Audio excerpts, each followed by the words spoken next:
काऊन नमोकारम अर्हंताणम तहेव सिद्धाणम आयर्यवजायाणम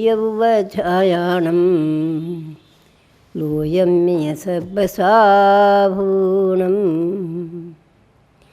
प्रिय देवादिदेव श्री चंद्र प्रभु भगवान की जय, श्री पार्श्वनाथ भगवान की जय, आचार्य चार चक्रवर्ती श्री शांति सागर जी महाराज की जय, आचार्य रत्न 108 से अजित सागर जी महाराज की जय, आचार्य कल्प 108 से सन्मति सागर जी महाराज की जय, जैन धर्म की जय। संसार में यह जीव अनादिकाल से इस दुखमय संसार में घूमता आ रहा है, परंतु मानव हर किसी भी गति में जाता है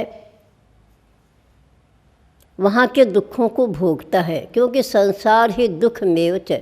उमा स्वामी ने तत्वार सूत्र में सूत्र कहा, संसार तो दुखमय ही है, लेकिन यह प्राणी उस दुख में भी सुख ही सोचता रहता है। सोचिए आप, तिर्यंत गति में दुख ही दुख दिखाई देता है, सर्दी का, गर्मी का, भूख प्यास सब चीज़ों का, लेकिन वह मानव उस दुख में भी सुख समझता रहता है कि मुझे पानी मिल रहा है, मुझे चारा मिल रहा है, मुझे भोजन मिल रहा है, सारी चीज़ें उसमें सुख को ही खोजता रहता है। ऐसे ही देवों में आप सोचिए, मानसिक दुख कितना है वहाँ पर।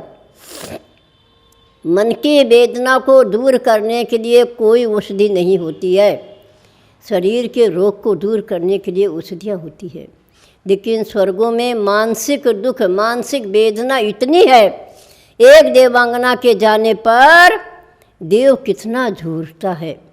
एक देव के मर जाने पर देवांगनाएं रात दिन झूरती रहती है। देव की माला जब मुरझा जाती है तो 6 महीने तक वो भी रोता रहता है, हे भगवान अब ये यहाँ की देवांगनाएं छूटेगी, यहाँ के भोग सारे छूट जाएंगे, यहाँ से मुझे अब माता के गर्भ में जाना पड़ेगा, वहाँ के दुखों को मुझे भोगना पड़ेगा। ये वो 6 महीने तक रात दिन इसी आर्त ध्यान में लीन हो जाता है। और उस आर्त ध्यान से क्या हुआ, माता का गर्भ तो छूट गया और एक किंजी पर्याय जल में जाके जन्म लिया, पृथ्वी में जन्म लिया, वनस्पति में जन्म लिया। आप सोचिए, स्वर्ग ऐसे ही नहीं मिलता है, चाहे वो पहला हो चाहे 16वां हो। स्वर्ग बिना पुण्य के नहीं मिलता, चाहे वो मिथ्या दृष्टि हो चाहे सम्यक दृष्टि हो, दोनों को ही पुण्य करना पड़ेगा। पुण्य से ही देव पर्याय मिलती है।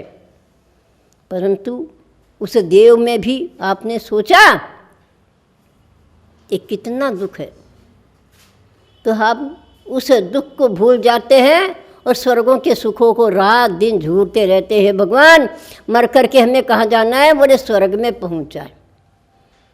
परंतु स्वर्ग में भी अब सुख होता तो 6-6 महीने तक देव रात दिन क्यों रोते। और नरक के दुखों को तो आप स्वयं सोचते रहते हैं। नरकों के दुखों को आगम में पढ़ा जाता है कि कितना दुख है नरक में, जन्म का ही दुख है सबसे पहले तो, और फिर वहाँ पर जितने भी नारकी रहते हैं वे एक दूसरे को दुख देते रहते हैं। परंतु वह मानव उस नरक में भी सुख की खोज करता रहता है। सोचिए, भगवान को अगर वो स्मरण कर ले, नरक में भी रहकर अगर भगवान का स्मरण कर ले, भगवान की वाणी का चिंतन कर ले, आज्ञा विचय नाम का धर्म ध्यान चिंतन कर ले, तो वहाँ भी वो सम्यक दर्शन को प्राप्त कर लेता है। उन दुखों को भोगता हुआ भी वह सोचता रहता है कि मैंने ही जो कर्म किए हैं वे मेरे ही उदय आए हैं, उसे मुझे भोगना ही है। सोचिए आप, उन दुखों को भोगते हुए भी सीता का जीव रावण को, लक्ष्मण को खोजने के लिए नरक तक पहुंची, लेकिन लक्ष्मण नहीं मिलने पर भी जब रावण मिला, शूर्पणखा का बेटा स्वयंभू मिला, दोनों को उसने कहा चलो मैं तुम्हें स्वर्ग में ले चलती हूँ, दोनों हाथों में उठाया, परंतु नरक से कोई जीव निकल सकता नहीं है, पारे के समान बिखर गया। रावण ने कहा मैंने जो पाप किया है उसका फल मुझे यहीं भोगना होगा, मैं तुम्हारे साथ स्वर्ग में नहीं जा सकता। सोचिए आप, इस प्रकार मनुष्य गति के जीवों को तो आप स्वयं भोग रहे हो। इस मनुष्य गति में कितने दुख हैं आप अपने आप में सोचिए। अगर हमारे पास धन है, वैभव है, सब कुछ संपत्ति है, परिवार है, सारी चीज़ें, शरीर निरोग मिला, उस धन के कारण से मानो क्या होता है, भटक जाता है, सप्त व्यसनी बन जाता है। सोचिए। और अब पैसा नहीं है तो हर काम के लिए अटकता रहता है, मैं कैसे करूं, मैं कैसे करूं, मेरे पास नहीं है। सोचिए, है तो चिंता है और नहीं है तो चिंता है। युधिष्ठिर के पास क्या कमी थी, बहुत कुछ था, लेकिन सप्त व्यसन में फंस करके जुआ खेलने के कारण से क्या हुआ, सारे धन वैभव को हारना पड़ा और अंत में परकर परिवार को भी हार गया।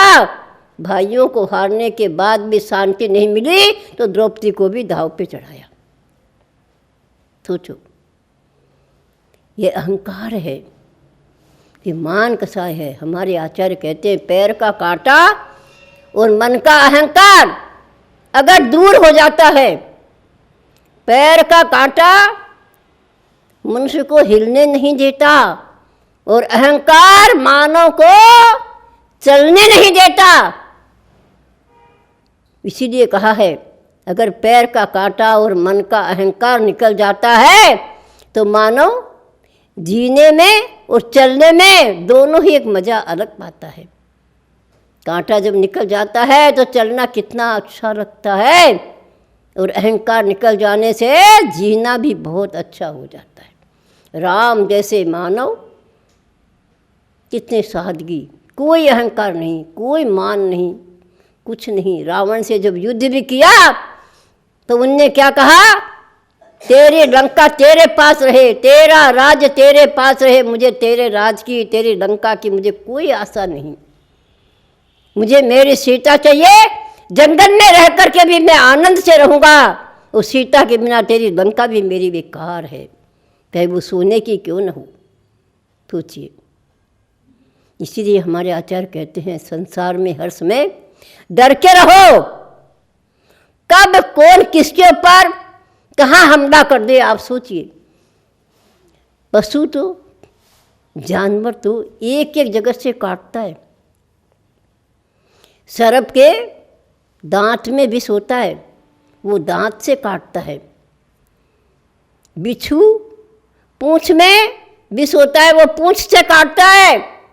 और मक्खी दो पंखें जो उसके आगे होती है उसमें विष होता है, उससे काटती है। तो सोचिए, इनमें एक एक जगह विष होता है, सारे शरीर में नहीं, लेकिन मानव के तो सारे शरीर में विष भरा हुआ आता है। कब कहाँ से किस विषय से काट ले। ये पांचों इंद्रियां ऐसी है, मानव को हर जगह से काटती रहती है, चूंटती रहती है, फिर भी मानव इसी में लीन होता है। लेकिन हमारे आचार्य कहते हैं संसार में रहते हो तो इन विषयों से डरते रहो, कब ये कहाँ से कैसे काट ले आपको। क्योंकि हमारी आगम में कहा है कि खट्टी कैरी भी समय आने पर मीठी हो जाती है। मानव एक दूसरे को दुखी करता रहता है, लेकिन किस समय वो मानव तुम्हारे काम आ जाए ये तुम्हें भी पता नहीं चलेगा। इसलिए प्रत्येक मानव को इस संसार के अंदर इन दुखों से डरें, भयभीत रहें, संसार से वैरागी रहें, संसार से दुखी होकर के हम हर समय ये सोचते रहे, हे भगवान ये संसार कहीं सुख का देने वाला नहीं है।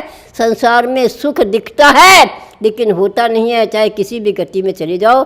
इसलिए सबको अपने जीवन के अंदर इस सुख को प्राप्त करने के लिए आत्मस्वरूप का चिंतन करना होगा, धर्म ध्यान का विचार करना होगा।